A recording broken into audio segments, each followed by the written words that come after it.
लगातार तीसरी बार दिल्ली विधानसभा चुनाव जीतने की जद्दोजहद में जुटे अरविंद केजरीवाल अब अपने ही बुने जाल में फंस गए हैं।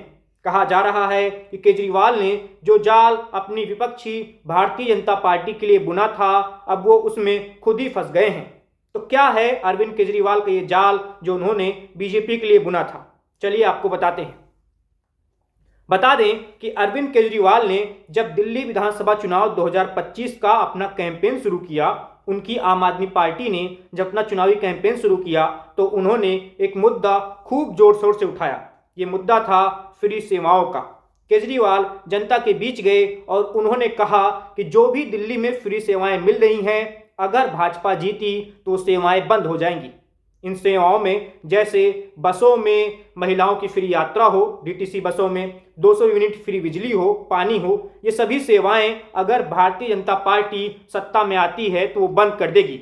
लेकिन केजरीवाल का ये जाल बीजेपी पहले से ही समझ गई थी, इसको पहचान गई थी। इसलिए बीजेपी ने भी कह दिया है कि वो ऐसी किसी भी सेवाओं को बंद नहीं करेगी और इसे जारी रखेगी। यानी केजरीवाल का ये दांव फेल होता नजर आ रहा है। इसके साथ ही केजरीवाल के कई नेता उनका साथ छोड़ चुके हैं, जिसमें कैलाश गहलोत जैसे नेता अभी हाल ही में बीजेपी में गए हैं। तो कद्दावर नेता साथ छोड़ रहे हैं। जो उनका दावा था वो दावा भी अब फेल होता नजर आ रहा है। उसके जवाब में बीजेपी ने कह दिया है कि हम कोई ऐसी सेवाएं बंद नहीं करेंगे। यानी अरविंद केजरीवाल और उनकी पार्टी अब चौतरफा घिर गई है।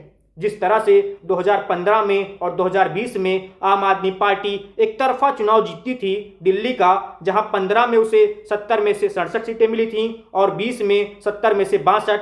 इस बार का चुनाव आम आदमी पार्टी के लिए बहुत कठिन नजर आ रहा है।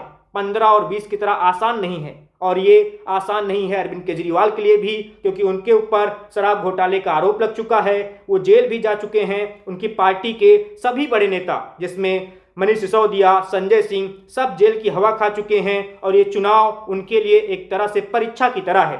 अगर दिल्ली की जनता ने फिर से केजरीवाल को जिताया तो वो कह सकते हैं कि जनता मुझे निर्दोष मानती है। लेकिन अगर जनता ने उनके पक्ष में फैसला नहीं सुनाया तो उनके लिए ये बहुत बड़ी सियासी हार मानी जाएगी।